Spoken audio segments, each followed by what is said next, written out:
할렐루야. 153 저녁기도 오신 여러분들을 주님의 이름으로 환영하고 축복합니다. 이제 기나긴 연휴가 이제 끝이 나고 내일부터 다시 일상으로 돌아가지요. 많이 오랫동안 쉬었더니 일상으로 돌아가는 게 좀 두려울 수도 있을 것입니다. 하지만 우리들이 좋게 생각해서 우리의 육이 더욱더 충전되어져서 더 활발하게, 더 강건하게 잘 감당할 수 있다라는 그러한 마음가짐으로 하루하루를 또 우리가 버티고 견뎌내는 믿음의 여정이 우리 가운데 있기를 간절히 소망하겠습니다. 이 시간 우리 기도하기 전에 먼저 하나님의 말씀 보도록 합니다. 요한복음 21장 1절에서 6절 말씀까지 보겠습니다.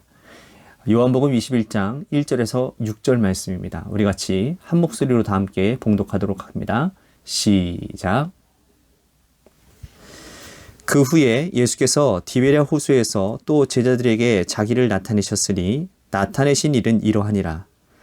시몬 베드로와 디두모라 하는 도마와 갈릴리 가나 사람 나다나엘과 세베대의 아들들과 또 다른 제자 둘이 함께 있더니 시몬 베드로가 나는 물고기 잡으러 가노라 하니 그들이 우리도 함께 가겠다 하고 나가서 배에 올랐으나 그날 밤에 아무것도 잡지 못하였더니 날이 새어갈 때에 예수께서 바닷가에 서셨으나 제자들이 예수이신 줄 알지 못하는지라. 예수께서 이르시되 얘들아 너희에게 고기가 있느냐 대답하되 없나이다. 이르시되 그물을 내 배 오른편에 던지라 그리하면 잡으리라 하시니 이에 던졌더니 물고기가 많아 그물을 들 수 없더라. 아멘. 우리나라 연안에는요 고깃배들이 낚싯배들이 참 많습니다. 이 낚시꾼들을 배에 싣고서는 이 바다 한가운데로 데리고 가서 물고기를 잡게 하지요. 한때 지금도 뭐 하고 있는지는 모르겠지만 도시어부라고 하는 그런 낚시 채널이 있지 않았습니까? 가끔 가다가 이렇게 필사 가운데 이제 TV가 틀어져 있으면 보고는 하는데 아주 흥미진진합니다. 재미나게 잘 구성해서 방송을 만든 것 같아요.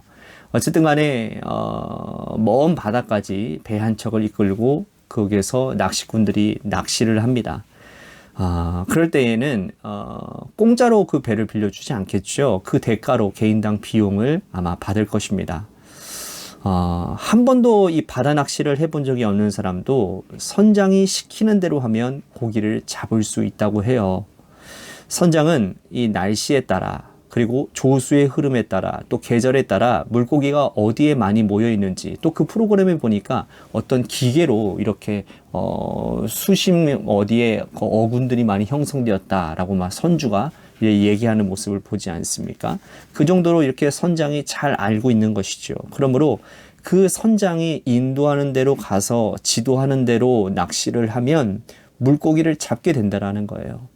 그런데 어떤 사람은 혼자 배를 타고 나가서 자기가 원하는 대로 가서 그물을 던지고 낚시를 던진다고 해서 그래서 물고기가 쉽게 잡히지 않는 것을 경험하게 된다는 겁니다. 그것만큼 무모한 시도는 없는 것이고 어리석은 사람이라는 거죠. 오늘 본문에 그런 어리석은 사람, 무모한 시도를 하는 제자들이 등장을 합니다. 예수님께서 부활하신 후에 두려워하고 있는 이 제자들을 찾아가셔서 예수님이 만나주시죠. 불안해서 문을 걸어 잠그고 있던 제자들에게 주님이 어제 말씀에 평강을 말씀하시지 않았습니까? 성령을 너희에게 줄 테니까 나가라 라고 말씀을 합니다. 그러나 제자들은 용기가 나지 않았어요. 그들은 두려움에 여전히 사로잡혀 있었습니다. 결국 제자들은 고향으로 돌아갑니다. 그들은 로마 당국의 눈과 또한 종교 지도자들의 감시망을 피해서 고향으로 돌아왔어요. 이제 제자들은 생업을 위해서 물고기 잡는 일을 해야만 했습니다. 예수님이 이들은 원래 이 갈릴리 호숫가에 나고 자랐던 사람들입니다. 그죠? 어릴 때부터 그물을 던지고 낚시를 하고 살았고 성장 후에는 그곳에서 그 어부가 그들의 생활 터전이었다라는 것입니다. 그들은 예수님을 따라 3년간 고향을 떠나 있다가 다시 돌아왔어요. 여러분 3년을 떠났다고 해서 물고기 잡는 기술이나 실력이 사라집니까? 그렇지 않죠. 그런데 그들은 그날 물고기를 잡기 위해서 열심히 그물을 던졌는데 한 마리도 잡지 못한 것입니다. 그들도 당황했을 것입니다. 비록 3년간 떠나 있었으나 이곳을 손바닥 보듯 하는 자신의 그런 홈그라운드인데 물고기가 하나도 잡히지 않는다니 말이죠. 그러나 그들이 간과한 것이 있었는데 그들은 이미 예수님의 부름을 받아 사람을 낚는 업으로 성장하고 있는 제자라는 사실이에요. 주님께서 그들을 부르실 때에 이제는 내가 너희를 사람을 낚는 어부가 되게 하겠다라고 말씀을 합니다. 그런데 그들은 사명을 망각하고 과거로 돌아와 버리고 말았어요. 물고기를 잡을 일이 없죠. 여러분, 주님 없이 하는 일에 하나님이 역사하시지 않는 겁니다. 이러한 모습을 먼 발치에 지켜보고 있던 주님께서 그들에게 한마디를 건네시는 건데 오늘 5절 말씀해 보니까 이렇게 말씀을 합니다. 예수께서 이르시되 얘들아 너희에게 고기가 있느냐 대답하되 없나이다. 예수님이 제자들에게 묻습니다. 너희에게 고기가 있느냐? 의미심장한 말씀이에요. 나를 떠나서 그물을 던졌는데 물고기가 잡히느냐? 나 없는 곳에도 풍성함이 있더냐? 라고 묻고 계시는 거예요. 제자들은 예수님과 3년을 다니면서 농사 짓지 아니하고 목축도 하지 않았습니다. 주님만 따라다니면서 말씀 듣고 천국 백성으로의 삶을 배우고 제자 훈련 받았습니다. 하지만 그들은 굶지 않았습니다. 그들을 풍성하게 먹고 마셨고 가난한 자들을 돌보는 일에 열심을 했습니다. 주님과 함께 있을 때 그들은 풍성한 삶을 살았습니다. 하지만 주님이 없이 던지는 그물에는 물고기 하나도 잡히지 않았다라는 거예요. 주님 없이 그들은 아무것도 할 수 없다라는 것을 주님께서 이 질문을 통해 알게 하시는 거죠. 이제 주님이 제자들을 향해서 방향을 제시하시는데 뭐라고 방향을 제시하십니까? 그물을 너희의 배편 오른편에 던지라 라고 말씀을 합니다. 방향을 주고 계시는 거예요. 오른편에 그물을 던져라. 과거 주님을 처음 만났을 때 그랬던 것처럼 지금도 주님의 말씀에 따라 그물에 던지니 물고기가 많이 잡히게 되었습니다. 결국 이 말씀이 제자들에게 주시는 교훈은 뭡니까? 너희가 나를 떠나서는 아무것도 할 수 없다라는 거예요.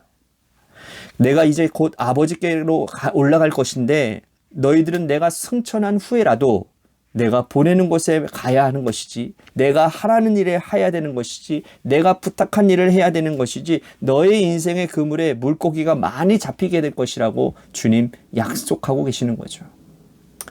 오늘 우리는 어떻습니까? 주님 없이 던지는 그물, 주님과 상관없는 인생의 바다에 내리는 그물에 물고기가 잡힙니까? 하나도 잡히지 않을 것입니다. 우리가 주님의 제자로 부름을 받았고 주님의 자녀로 살고 있는데 말씀 붙잡지 않고 낭향한 자들이 던지는 그물에는 물고기가 하나도 잡히지 않습니다. 주님 없이 하는 일이 이렇게 허무한 거예요. 열심히 던지고 열심히 살아가지만 우리 인생의 그물에는 물고기도 한 마리도 걸리지 않는 허무한 일만 반복되는 것이죠. 요한복음 15장에는 예수님은 제자들에게 나는 참 포도나무요 너희는 가지라 라고 말씀을 합니다. 가지는 나무를 떠나서는 아무것도 할 수 없고 너희가 내 안에 있고 내가 너희 안에 거하면 열매를 많이 맺게 될 것이라고 말씀하고 있습니다. 우리는 지금 주님 안에 있는 자들입니까?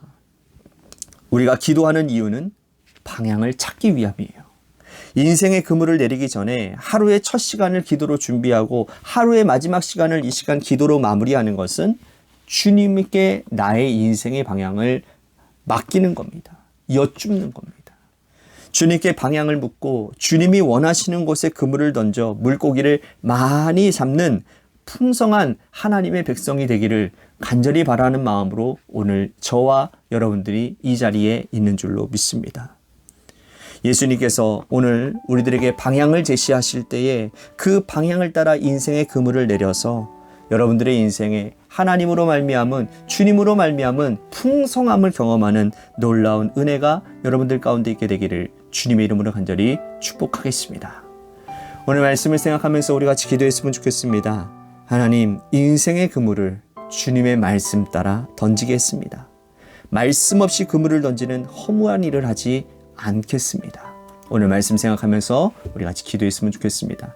또 한 가지 우리 교회를 위해서 기도합니다. 하나님께서 세워주신 몸된 교회가 주님의 뜻 가운데 바로 서는 교회가 되게 하시고, 하나님 우리 재개발 가운데 놓여져 있는 가운데 하나님의 뜻을 발견하여 하나님의 뜻 가운데 우리들이 선하게 역사하시는 하나님을 경험하고, 또한 필요를 따라 채워주시는 하나님의 놀라운 은혜를 통해 풍성함 가운데 재개발이 잘 마무리될 수 있도록 인도해달라고 우리 같이 기도했으면 좋겠습니다. 또한 육신의 연약함으로 질병으로 고통당하시는 분들, 또한 특별한 상황으로 고통당하고 있는 우리 사람들이 있습니다. 우리 김순환 권사님, 유근혜 권사님, 또한 조종순 성도님, 또한 정장미 지사님을 위해서도 기도해 주시기를 바라겠습니다. 또한 여러분들 이거는 여러분들에게만 말씀을 드리겠는데, 우리 김순환 권사님 아드님이 우울증으로 지금 많이 고생을 하고 있다고 합니다. 그래서 김순환 권사님의 몸이 약해진 것도 그 일 때문이라고 그래요. 그래서 아들이 삶의 의욕을 늦지를 못하고 계속 칩거를 하고 있는 상황이라고 합니다.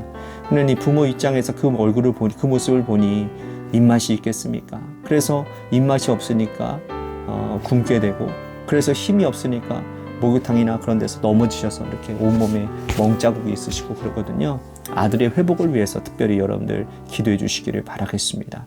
또한 우리 고3 수험생인 한유진 학생을 위해서 기도해 주시고요. 마지막으로 여러분들의 삶의 자리와 여러분들의 자녀들을 위해서 기도하시다가 이 시간 돌아가시기를 바랍니다. 노래 끝날 때까지 우리 같이 합심하여 기도하도록 하겠습니다. 기도하시겠습니다.